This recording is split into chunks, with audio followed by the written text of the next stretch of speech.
ओम शांति। ब्रह्मा कुमारीज के मुख्यालय आबू में हमारी एडिशनल एडमिनिस्ट्रेटिव हेड दादी रतन मोहिनी जी को कुछ वर्ष पहले हमने कुछ युवा बैठे थे दादी जी के सामने और यूथ का कोई प्रोग्राम चल रहा था, तो दादी जी के साथ प्रश्न उत्तर का कार्यक्रम चल रहा था। तो मैंने दादी जी को पूछा कि दादी जी, आप सदा युवा कैसे रह सकती हो? दादी जी यूथ विंग की चेयरपर्सन है। अभी उनकी वर्तमान एज 96-97 है। उस समय भी करीब 82-83 की एज रही होगी। तो हमने दादी जी को पूछा कि आप सदा युवा कैसे रह सकती, क्योंकि हमने उनको सदा ही उमंग उत्साह में और सेवाओं में इधर उधर जाते हुए और बहुत फुल वर्किंग में ही देखा हमने सदा उनको। उनकी जो बोलने की भी जो स्टाइल, बोलने का जो उनका आवाज़, वो भी जोश भरा और अच्छी तरह से माना। तो ये हमारे मन में एक कुतूहल हुआ, जानने की इच्छा हुई, उत्कंठा हुई कि 80+ एज में भी इतनी युवा अवस्था अपनी कोई रख सकता है, तो जरूर उसके पीछे कोई न कोई रहस्य छिपा हुआ है। तो उसी उत्सुकता में हमने दादी जी से सवाल किया। तो दादी जी हमारे सामने देख के मुस्कुराने लगी। फिर दादी ने उस रहस्य की चाबी हमें सौंपी। बहुत से युवा बैठे थे उस समय। तो दादी जी ने 3 पॉइंट बताए, सदा युवा कैसे रह सकते हैं उसके विषय में उन्होंने उस समय हमें 3 पॉइंट बताए। हाँ, यहाँ ये बात जरूरी है कि हम जो सब बैठे थे सामने सुनने वाले, वो सभी राजयोग का अभ्यास करने वाले बैठे थे। इसलिए उन्होंने सीधा ही 3 पॉइंट बताए। पहला बताया उन्होंने कि मैं सदा अपने को भगवान की बच्ची समझती हूँ, परमात्मा की बच्ची समझती है। ये पहला पॉइंट बताया। दूसरा पॉइंट बताया कि मैं सदा अपने को गॉडली स्टूडेंट समझती हूँ, मतलब परमात्मा का विद्यार्थी मैं वो समझती हूँ। और तीसरा पॉइंट बताया कि मैं सदैव अपने को अथक सेवाधारी समझती हूँ।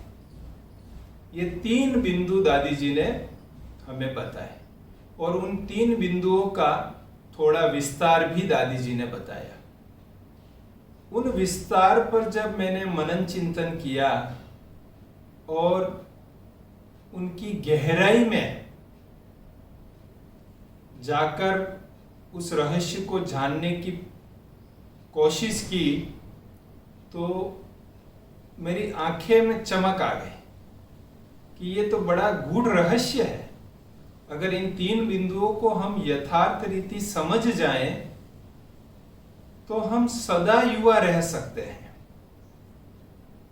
जैसे गहरे सागर के तले में जाते हैं तो गोताखोरों को मोती मिलता है, ऐसे ही दादी जी के इस ज्ञान सागर की जो लहरें दादी जी ने उठाई थी, उसकी गहराई में जब जाकर मनन चिंतन किया तो हमको भी मोती मिले कि कैसे हम सदा काल के लिए युवा रह सकते हैं। तो पहले हम ये देखते हैं कि ये युवा किसे रहना है। क्या ये जो स्थूल शरीर दिखाई दे रहा है, इसे युवा रहना है, या इस शरीर से काम करने वाली शक्ति, चेतना, एनर्जी जिसको आत्मा, रूह, सोल कहते हैं, उसे युवा रहना है। यहाँ पर सबसे पहले ये जानना बहुत जरूरी है कि युवा रहना किसे है। अगर हम शरीर की बात करें तो शरीर का गुणधर्म हम सभी जानते हैं कि ये शरीर इस धरती पर ही हमें मिला है और पुनः मृत्यु के पश्चात इस धरती में ही किसी न किसी रूप में समा जाएगा। ये शरीर जब से हमें मिला है, पहले दिन से ही ये परिवर्तनशील है। ये इसका निरंतर परिवर्तन होता रहता है। कभी ये 10-12 इंच की इसकी लंबाई थी, आज 6-6.5 फुट का भी हो गया है। तो निरंतर परिवर्तनशील हो रहा है। कभी ये दुबला है, कभी ये मोटा है, कभी ये 40 किलो का है तो कभी 80 किलो का है, कभी इसके सभी अंग ठीक है, कभी इसके कोई अंग ठीक है या नहीं है। तो यह निरंतर परिवर्तन इस शरीर में होता रहता है और यह प्रकृति के 5 तत्वों का बना हुआ है और प्रकृति सदैव परिवर्तनशील है। इसलिए इस शरीर में भी परिवर्तन को हम रोक नहीं सकते, परिवर्तनशील रहेगी।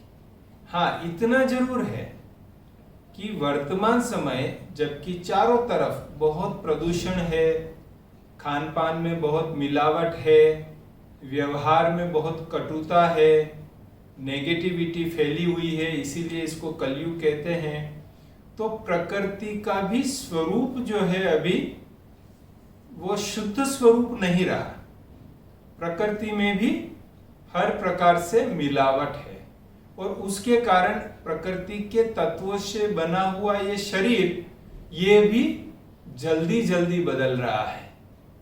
आप देखेंगे कि पहले जो 70-80 साल के हो जाते थे उन्हीं को चश्मा आता था और अभी तो 5-7 साल के बच्चों को भी चश्मा आ जाता है।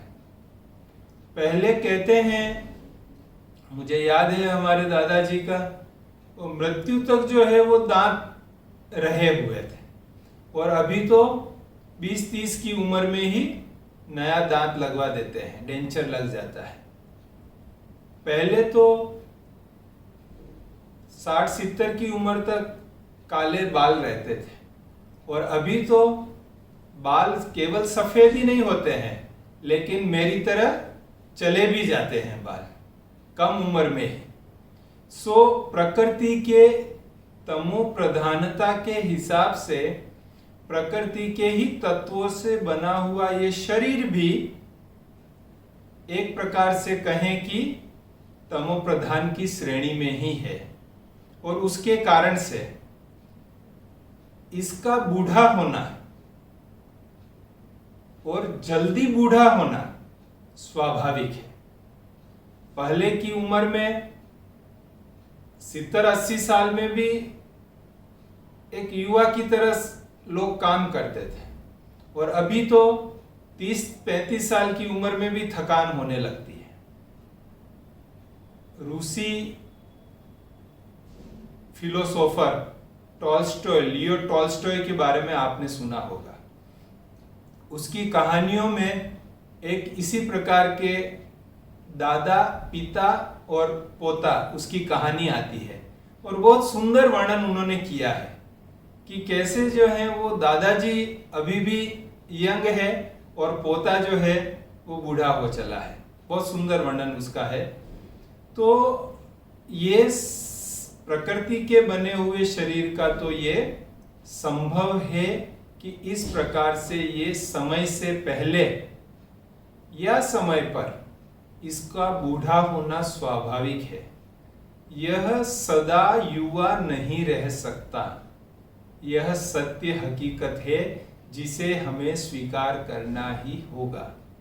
हाँ, आजकल चूंकि साइंस जो है थोड़ा ज्यादा ही साइंस का पॉम्प बढ़ गया है, नई नई इन्वेंशन होती जा रही है, तो इसके कारण से ऐसे श्रृंगार के साधन भी आ गए हैं, या कॉस्मेटिक सर्जरीज भी आ गई है, या बालों की बनावट के भी अलग अलग श्रृंगार आ गए हैं।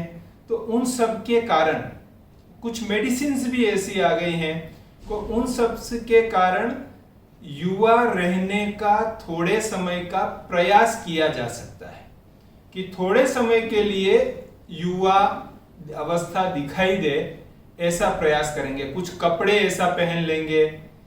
तो ये सब तो टेम्परेरी साधन हो गए, लेकिन फिर भी हम बुढ़ापे को इस शरीर से छिपा नहीं सकते।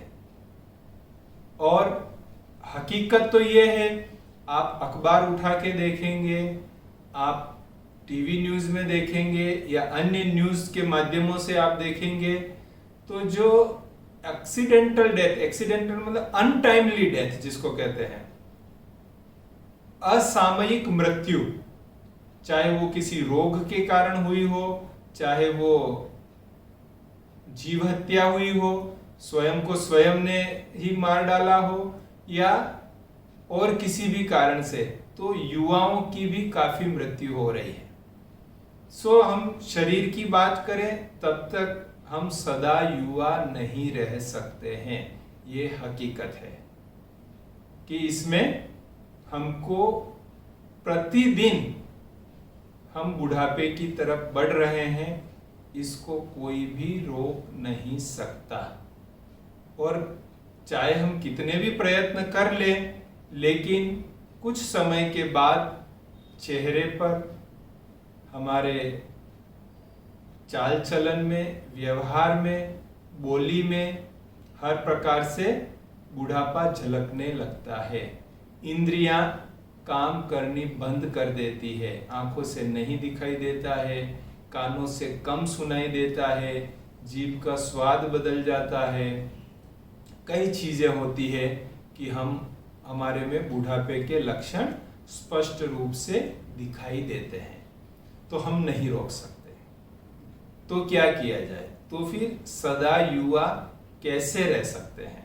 और हमारी रतन मोहिनी दादी जी, जिनकी मैं बात कर रहा था, वो उस समय 82 की एज में और आज 97 की एज में भी वो युवा है। प्रतिदिन सवेरे 7 बजे सामूहिक क्लास कराने के लिए, जिसे हम मुरली क्लास कहते हैं, वो हॉल में आ जाती हैं और क्लास कराती है। आज भी वो एक्टिव है 97 की एज में। क्या रहस्य है? वो युवा अवस्था कौन सी है?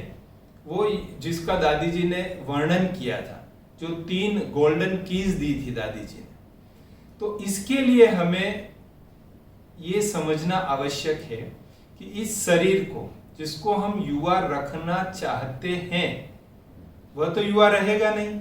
जो मैंने अभी आपको बताया कि वो निरंतर बुढ़ापे की तरफ बढ़ रहा है और उसे कोई रोक नहीं सकता। लेकिन उसे अगर हमको सदा युवा रखना है, तो हमें कुछ और वास्तविकता से रूबरू होना पड़ेगा। हमें सत्य को स्वीकार करना पड़ेगा। हमको अपनी ज्ञान की तीसरी आंख खोलनी ही पड़ेगी अगर हमें सदा युवा रहना है तो। और मैं समझता हूं कि जो अभी के समय में युवा है वो तो सदा युवा रहना ही चाहते हैं, लेकिन जो 60+ हो गए हैं वो भी युवा ही रहना चाहते हैं। अगर उनको कोई आंटी बोल देवे या काका बोल देवे तो उनको भी थोड़ा बुरा लग जाता है, वो भी युवा रहना चाहते हैं। तो अभी वो रहस्य हम समझते हैं कि हम युवा सदा काल कैसे रह सकते हैं। मृत्यु पर्यंत शरीर छूटे तब तक हम युवा कैसे रह सकते हैं। इसके लिए हमें जो रहस्य हम समझाने जा रहे हैं वो गीता में भी बताया हुआ है। क्या बताया है? नैनम छिदन्ति शस्त्राणि नैनम दहति पावकम न चेवम क्लेदयन्त्यापो न शोषयति मारुतः। आप में से अधिकतर ने यह श्लोक सुना होगा और इसका अर्थ भी है कि जिसको शस्त्रों के द्वारा छेदन नहीं कर सकते, काट नहीं सकते, और अग्नि जिसको जला नहीं सकती है, और पानी जिसको सुखा नहीं सकता, हवा जिसको उड़ा नहीं सकती, पानी जिसको गला नहीं सकता, हवा जिसको सुखा नहीं सकती, ऐसी आत्मा हम चैतन्य शक्ति है। अब ये हमने गीता में पढ़ा, मैं बहुत गीता पढ़ता था, बहुत पढ़ा, लेकिन किस रूप में पढ़ा कि गीता एक हमारा धर्म ग्रंथ है और उस धर्म ग्रंथ को हमको पढ़ना चाहिए और उसको जो है हमको कंठस्थ करना चाहिए, याद करना चाहिए। और इसीलिए हम इसको बड़े राग के साथ गाते थे। इसी श्लोक, नैनम छिदन्ति शस्त्राणि नैनम दहति पावकम न चैवं क्लेदयन्त्यापो न शोषयति मारुत। इस प्रकार से गीता के श्लोकों को हमने कंठस्थ किया, परंतु उस श्लोक में रचे हुआ जो ज्ञान है, उस ज्ञान की गहराई में हम नहीं जा पाए।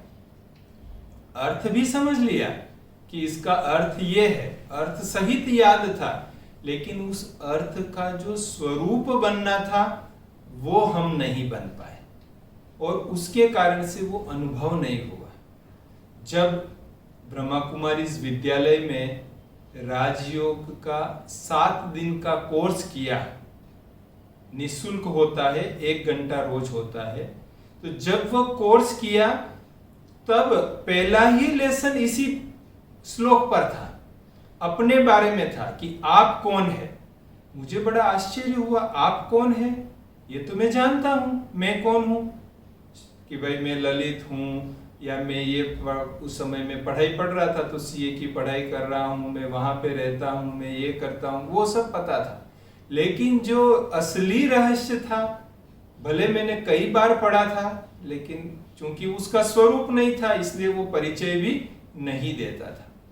तब पता चला, पहले पाठ से, राजयोग के पहले पाठ से पता चला कि ये जो शरीर है जो बाहर दिखाई दे रहा है, 4 फीट, 5 फीट, 6 फीट, 6.25 फीट, इस शरीर को चलाने वाली चेतना, एनर्जी, सोल, आत्मा, रूह, वो मैं हूं, मैं वो एनर्जी हूं, मैं वो रूह हूं, जो यहाँ पर प्रकृति के मध्य सिंहासन, जहां से सारी बॉडी को कंट्रोल करते हैं ब्रेन में, वहां से हम इस शरीर को चला रहे हैं चेतना के रूप में। इसका सच्चा परिचय तब जानने को मिला और अनुभव हुआ कि हाँ, मैं वही हूं, अजर अमर अविनाशी। अजर, अजर का अर्थ ही है कि जो कभी बूढ़ा नहीं होता।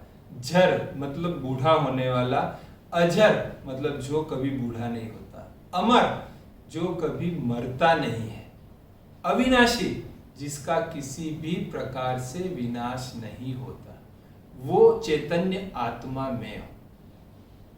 जब इस ज्ञान का स्पष्ट रूप से परिचय मिला कि इस शरीर में, यहाँ भ्रिकुटी के यहाँ बैठकर मैं पूरे शरीर का संचालन करता हूं और प्रेम स्वरूप, आनंद स्वरूप, सुख स्वरूप, शक्ति स्वरूप, पवित्रता स्वरूप, शांति स्वरूप, ये मेरा ओरिजिनल स्वरूप है, और मन, बुद्धि और संस्कार, ये तीनों ही मुझ आत्मा की शक्तियां हैं, और मैं ही आत्मा जब एक शरीर छोड़ के दूसरे शरीर में जाता हूं तब ये तीनों शक्तियां मेरे साथ होती है।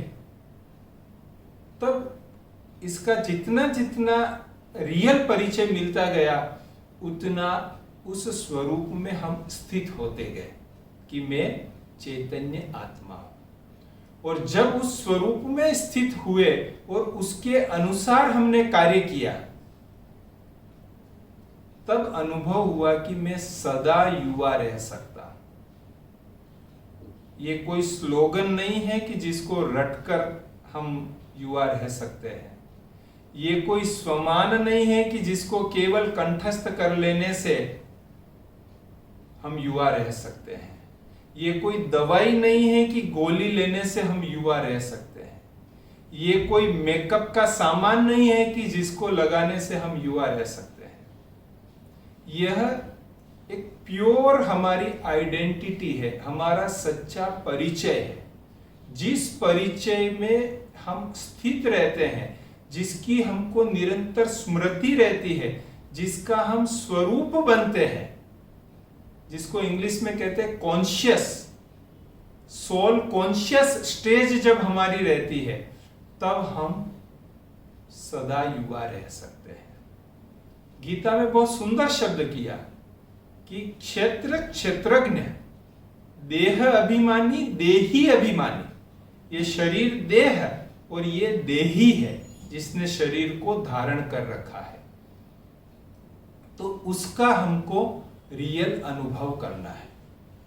जिस प्रकार से कंप्यूटर में सॉफ्टवेयर होता है, जिस प्रकार से मोबाइल में सिम होता है, जिस प्रकार में पिंजरे में पंछी होता है, जिस प्रकार में एक बड़ी मंदिर में मूर्ति होती है, उस प्रकार से इस शरीर में मैं चैतन्य आत्मा हूं, उसका अनुभव करना। जब ये अनुभव हम करने लगते हैं, तब बूढ़ा होना बंद हो जाते हैं। तब हम सदा अपने को युवा अनुभव करते हैं, एनर्जेटिक अनुभव करते हैं। इसीलिए दादी जी के तीनों जो गोल्डन कीज है उसको आप याद कीजिए और उसका हम विश्लेषण करते हैं। दादी जी ने पहले कहा कि मैं भगवान की बच्ची हूं, सदा मुझे याद रहता है। अब आप ये एक पहला गोल्डन जो है रूल है युवा रहने का। तो जब हम बच्चा समझते हैं अपने को, प्रैक्टिकली बच्चा, शरीर की उम्र 80 साल है, 60 साल है, 50 साल है, जो भी है, लेकिन मैं बच्चा हूं, ये हमारा मन जब स्वीकार कर लेता है और इसी कॉन्शियसनेस में हम सदा रहते हैं, तो हम क्या अनुभव करेंगे? युवा या बूढ़ा अनुभव करेंगे? आप खुद अनुभव करके देखिए। इस कॉन्शियस में आप थोड़ी देर के लिए अपने आप को एस्टेब्लिश कीजिए। शारीरिक रूप से बच्चा कभी था, अभी दादा बन गए होंगे, लेकिन भगवान परमात्मा पिता, उसकी संतान में आत्मा, उस सेंस में मैं सदा ही भगवान की संतान हूं। भगवान को 80 साल वाला बूढ़ा व्यक्ति भी पिता ही कहता है। त्वमेव माता च पिता त्वमेव, उसको पिता ही बुलाता है। तो वो पिता किस सेंस में है? वो पिता आत्मा के पिता, परमात्मा के सेंस में है। एक परिवार मंदिर जाता है जिसमें दादाजी भी है, दादाजी का बेटा और उसकी बहू भी है, और बेटे बहू के 2 बच्चे भी हैं जो 7-8 साल के, 10 साल के हैं। दादाजी जो है 70 साल के हैं, 50 साल का बेटा बहू है। मंदिर जाते हैं, मंदिर में देवताओं की मूर्ति के सामने जाके प्रार्थना करते हैं। सभी कहते हैं त्वमेव माताश्च पिता त्वमेव, आप ही हमारे माता पिता, हे प्रभु कष्ट हरो, आप हमारे पिता हो। अब आप देखेंगे तो जो 8-10 साल के बच्चे हैं, उनके पिता तो वहां वो खड़े हुए हैं, वो 50 साल के हैं। 50 साल वाले के पिता भी 80 साल वाले वहां खड़े हुए हैं, 70 साल वाले वहां खड़े हुए हैं। फिर सभी भगवान को पिता किस सेंस में कह रहे हैं? अगर दादाजी उनको पिता कह रहे हैं, तो जो 50 साल का उनका लड़का है, उसको कहना चाहिए भगवान को कि दादाजी हम आपके शरण में आए हैं। या उस लड़के की वाइफ को कहना चाहिए कि ससुर जी हम आपकी शरण में आए हैं। या जो बच्चे हैं 8-10 साल के, उनका तो परदादा हो गए भगवान। फिर नहीं, लेकिन सभी क्या कहते हैं कि त्वमेव माताश्च पिता त्वमेव, आप ही मेरे माता पिता, माता भी हो और पिता भी हो। क्योंकि भले उनको पता नहीं है कि मैं आत्मा के रूप में कह रहा हूं, पर वास्तविकता तो ये है कि मैं चेतना हूं और उस चेतना के पिता, परमात्मा पिता भगवान को वो याद कर रहे हैं। तो जब हम बच्चे की, मैं बच्चा हूं, मैं भगवान का बच्चा हूं, ये स्मृति रहती है, सदा काल स्मृति रहती है। और वो कब रहेगी? जब हम अपने को निरंतर आत्मा समझते हुए ये व्यवहार करेंगे, तो हम युवा अनुभव करेंगे अपने को, हम सदा युवा रहेंगे। कभी भी हमको बूढ़ा होने का एहसास नहीं आएगा। हाँ, ये हो सकता है कि शरीर बीमार हो जाए, रोगग्रस्त हो जाए, आंखों से दिखना कम हो जाए, इंद्रियां कम काम करती हो, ऐसा संभव है। जल्दी थकान हो जाए, कहीं पैदल चल रहे हैं, सीढ़ी चढ़ रहे हैं तो थकान हो जाए, परंतु मन से हम अपने को युवा ही अनुभव करेंगे। और उसका परिणाम क्या होगा? हम सदा उमंग उत्साह में रहेंगे, हम सदा सकारात्मक व्यक्तित्व के साथ जिएंगे। जो भी हमारे नजदीक आएगा, हम अच्छे शब्दों से उनका उमंग उत्साह बढ़ाएंगे। हम शुभ भावना, शुभ कामना के संकल्प से वातावरण को भी उत्साहित करके रखेंगे। ये सीधा सीधा रिजल्ट मिलेगा जब हम आत्मिक स्थिति में युवा काल का अनुभव करेंगे। दादी जी का दूसरा स्लोगन था, दूसरा मंत्र था, गोल्डन की था, मैं गॉडली स्टूडेंट हूं, मैं भगवान की विद्यार्थी हूं। इस संगम युग पर, जब कलयुग का अंत है और सतयुग का आरंभ है, ये परिवर्तन काल चल रहा है, इस संगम युग पर भगवान ने इस प्रजापिता ब्रह्मा कुमारी ईश्वरीय विश्वविद्यालय की स्थापना की और प्रैक्टिकली राजयोग के द्वारा हमें पढ़ा रहे हैं। ये राजयोग एक ऐसा कोर्स है, स्पिरिचुअल कोर्स, जो हमें भगवान पढ़ा रहे हैं। तो मैं भगवान की स्टूडेंट, कौन? ये शरीर नहीं, ये शरीर तो है साधन के रूप में, पर मैं चैतन्य आत्मा, शक्ति, चेतना, एनर्जी, मैं भगवान की स्टूडेंट हूं। और जो रहस्य में भूल गया था, वही रहस्य अभी मैं समझ रहा हूं। तो आप देखेंगे स्टूडेंट की एज कितनी होती है? स्टूडेंट की एज तो 8-10 साल से लगा के 20-25 साल तक की होती है, युवा एज हुई होती है स्टूडेंट। पुराने जमाने में कहते हैं कि विद्या 25 साल, पहला ही आश्रम कौन सा कहलाता था? ब्रह्मचर्य आश्रम, और उसमें विद्या पढ़ने के लिए कहा जाता था। तो वो युवा अवस्था में ही होते हैं। तो जब हम अपने को, स्वयं को स्टूडेंट समझते हैं, तो हम सदा युवा रह सकते हैं। तो ये दूसरी गोल्डन की हम याद रखें कि हम स्टूडेंट हैं, और इस स्टूडेंट को सदा हम युवा की दृष्टि से ही अपने आप को अनुभव करेंगे।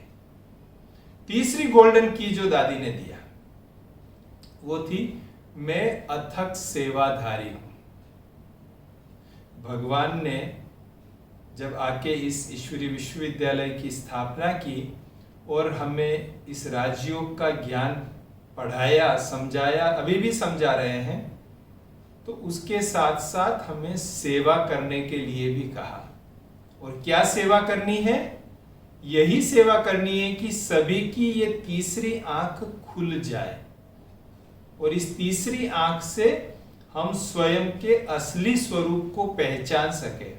हम परमात्मा पिता, मुझ आत्मा का जो पिता है, आप सभी का जो पिता है, उस परमात्मा पिता को पहचान सके।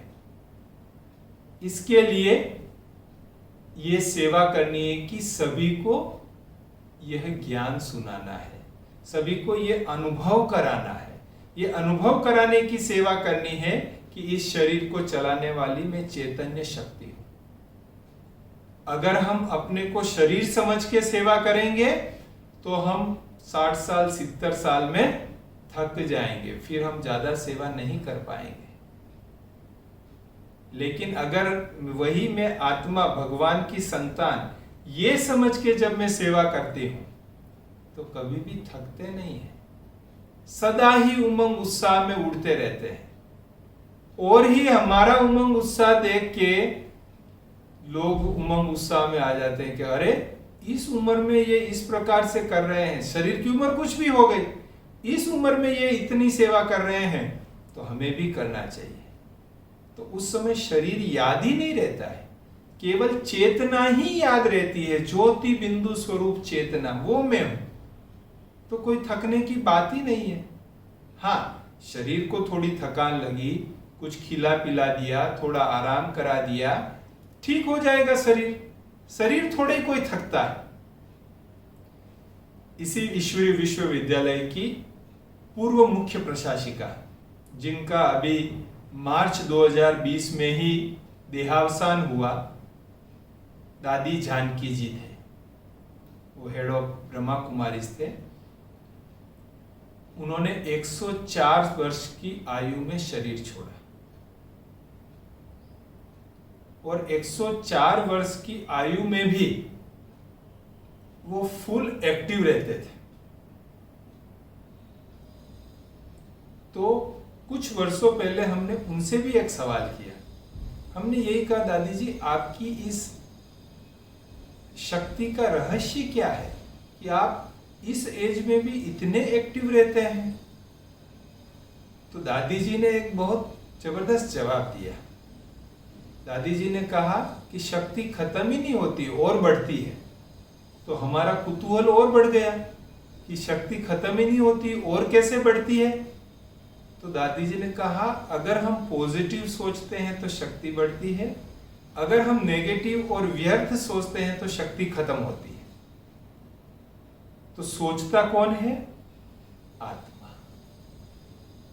आत्मा सोचती है मन के द्वारा, बुद्धि निर्णय करती है और फिर उस अनुसार हम कार्य करते हैं। तो ये जो सोचना है ये मुझ चेतना का, आत्मा का है। तो हमें ये अगर सदा युवा रहना है तो हमें अपने वास्तविक स्वरूप में रहना होगा। शरीर तो बूढ़ा होना ही है, और उसका गीता में बड़ा अच्छा एक स्लोगन भी दिया है, स्वधर्मे निधनम श्रेय पराधर्म भयावह। माने अपने ही धर्म में मृत्यु को प्राप्त करना भी बहुत श्रेयकर है, दूसरा धर्म भय दिलाने वाला है।